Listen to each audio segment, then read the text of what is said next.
Zaledwie kilka kilometrów od Triestu, miasta, które zwiedziliśmy w poprzednim odcinku, na wapiennym klifie wcinającym się w wody Adriatyku, stoi piękny zamek Castello Miramare. Jest to jedna z najczęściej odwiedzanych rezydencji arystokratycznych we Włoszech. Zatem i my nie odmówiliśmy sobie przyjemności, by na własne oczy przekonać się, czy książę Habsburg faktycznie wybrał zachwycające miejsce na wybudowanie swojego miejsca do życia z dala od wiedeńskiego dworu. Kim był ów książę? Urodzony w 1832 roku w Wiedniu, Ferdynand Maksymilian był młodszym bratem Franciszka Józefa, cesarza Austrii. Gdy w 1854 roku został głównodowodzącym cesarskiej marynarki wojennej Austrii, przeniósł się do Triestu, będącego głównym portem cesarstwa. Jednak na budowę swojej rezydencji wybrał miejsce nieco oddalone od zgiełku miasta, położone nad wodami Zatoki Triesteńskiej, w zachwycającej scenerii.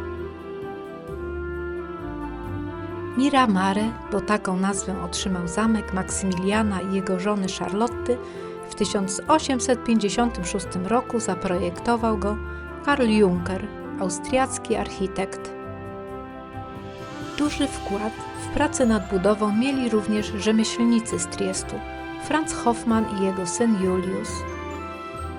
Pracę nad budową zakończono w 1860 roku, a eklektyczny styl odzwierciedla artystyczne zainteresowania arcyksięcia, czerpiąc z architektury Austrii, Niemiec i Anglii. Książęca para niedługo jednak cieszyła się nowo wybudowaną posiadłością. W 1864 roku Maksymilian został mianowany cesarzem Meksyku i opuścił Europę, a zaledwie 3 lata później został zgładzony przez Meksykanów. Charlotta wszelkimi sposobami, lecz bezskutecznie próbowała ratować swojego męża, co odbiło się na jej zdrowiu. Wróciła do Miramare, a zmarła w 1927 roku w swej rodzinnej Belgii. Jakie były późniejsze losy Miramare? Jak to bywa w wirze historii, przebywali w nim różni możni ówczesnego świata. Zamek pozostał symbolem obecności Habsburgów nad Adriatykiem aż do końca I wojny światowej. Na krótko wpadali tu członkowie dynastii. Franz Józef, a najczęściej cesarzowa Elżbieta, znana jako Sisi.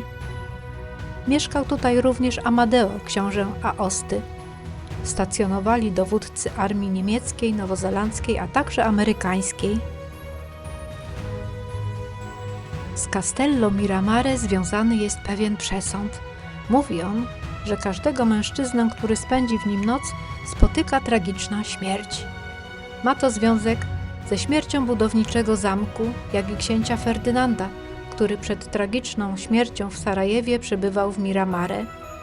Jeden z wojskowych stacjonujących tutaj do tego stopnia przestraszył się krążącej legendy, że postanowił nocować w namiocie.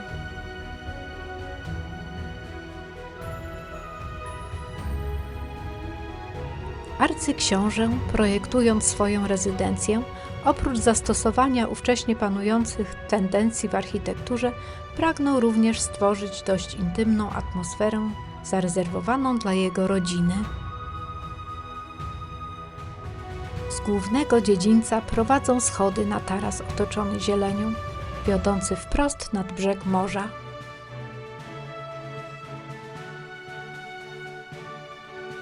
Z tarasu widzimy kamienne molo, u zwieńczenia którego umieszczono figurę Sfinksa.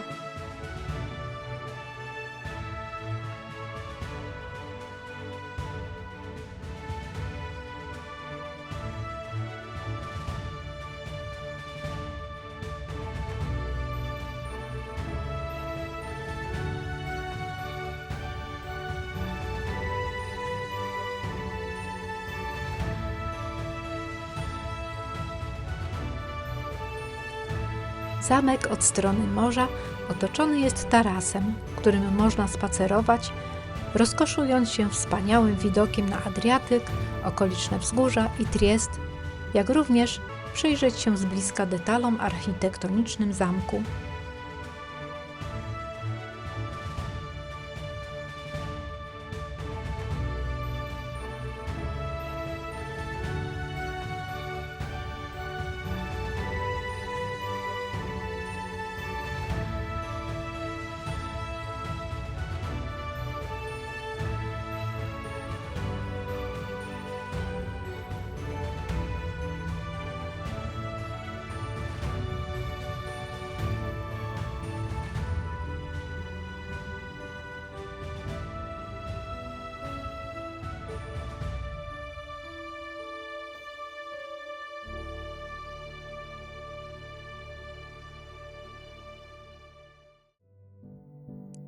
Do zwiedzania udostępnione są również wnętrza rezydencji, ale tutaj trzeba zapłacić kilkanaście euro za bilet.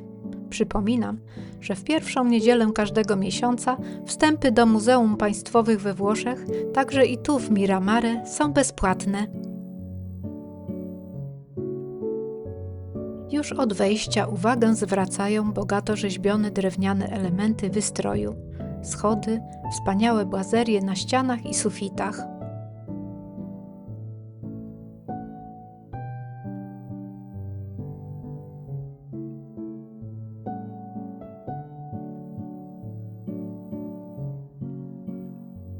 Na pierwszym piętrze znajduje się sala tronowa z ogromnym portretem arcyksięcia oraz drzewo genealogiczne.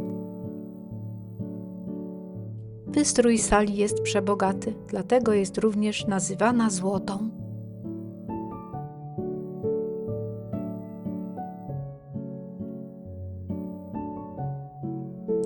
Dalsze pomieszczenia odzwierciedlają zamiłowanie właścicieli do podróży, do morza, jak również do nauki i kultury.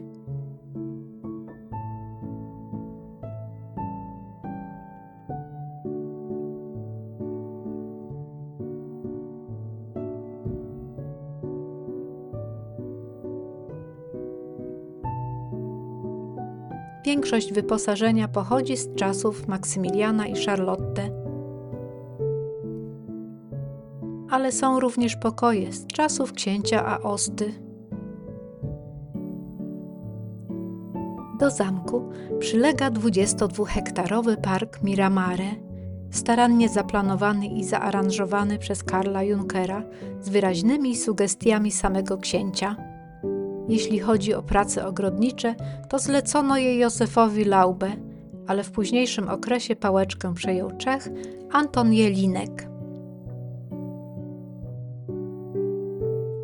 Zamkowe ogrody możemy zwiedzać za pomocą specjalnego pojazdu za jedyne 6 euro, ale na pieszo zwiedzimy je zupełnie za darmo. Z zamkowego dziedzińca do parku wiodą schodki z fontanną, pergolami i rzeźbą Amazonki na koniu.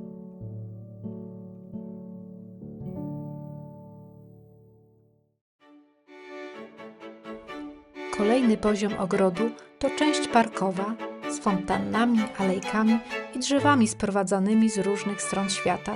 Znajdziemy tutaj cedry z Libanu, jodły i świerki z Hiszpanii, cyprysy kalifornijskie, sosny azjatyckie, sekwoje olbrzymie i miłożęby.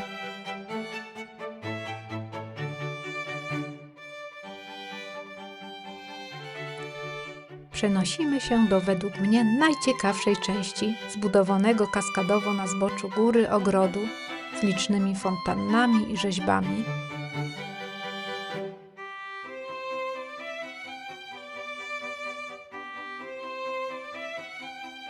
Do najniżej położonego tarasu prowadzą szerokie schody,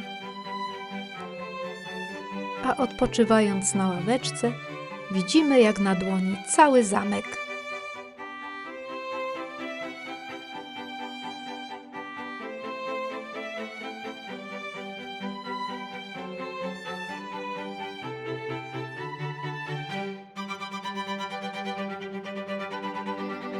Ten zakątek wyróżnia się symetrią zarówno w nasadzeniach, jak i fontannach, basenach i ciekach wodnych, poprzecinany żwirowymi alejkami spacerowymi.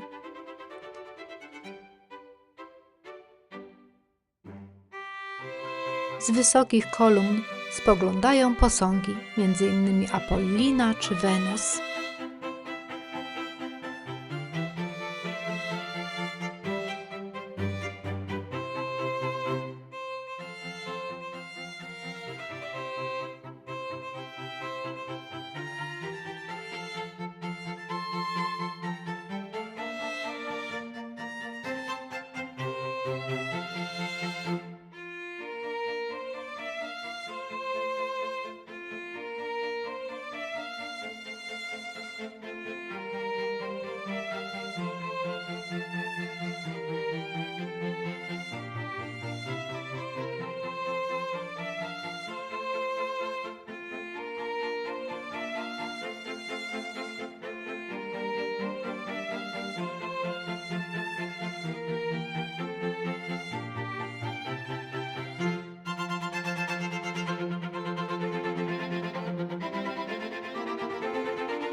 Odpocząć przy kawie i pysznym ciastku można w Caffè Massimiliano, pięknie wkomponowanym w zieleń i kwiaty.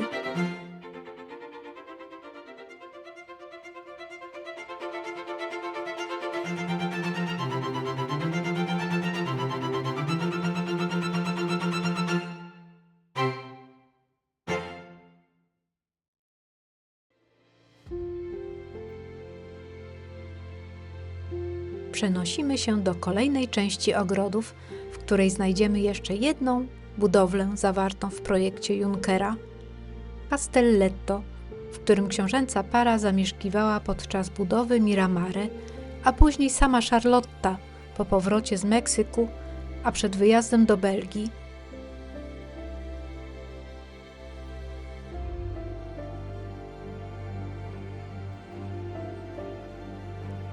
Pałacyk otacza przestrzeń z fontannami i starymi szklarniami, a z tarasu rozpościera się widok na Marinę Grignano.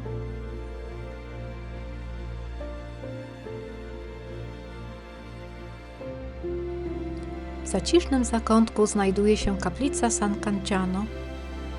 We wnętrzu w 1900 roku arcyksiążę Ludwik Wiktor umieścił krucyfiks ku czci Maksymiliana I, wyrzeźbiony z drewna fregaty Novara, którą książę płynął do Meksyku i martwy powrócił do Triestu. Przed kaplicą rozmieszczono szereg kamiennych artefaktów z różnych miejsc i epok. Kolejne alejki prowadzą do tarasu, na którym umieszczono i Cannoni della Principessa, czyli 7 armat księżniczki. Jest to dobrze zachowany dar króla Leopolda dla córki Charlotty. Służyły one do strzelania podczas specjalnych okazji.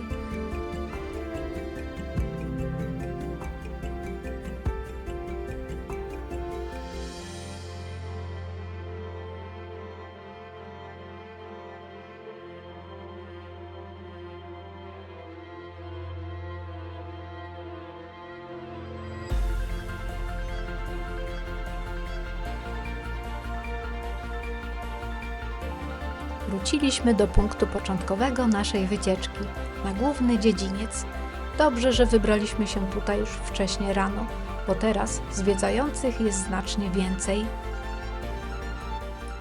Jeśli będziecie w Trieście, a lubicie zwiedzać takie miejsca, to jak najbardziej polecam poświęcić kilka godzin na zwiedzenie Miramare. To była naprawdę wielka przyjemność. A jeśli i Wam przyjemnie się spacerowało po tym pięknym skrawku Włoch, to napiszcie komentarz, dodajcie łapkę i subskrypcję. Widzimy się już niebawem w nowym odcinku, tym razem z Polski. Już dziś zapraszam do oglądania. Do zobaczenia!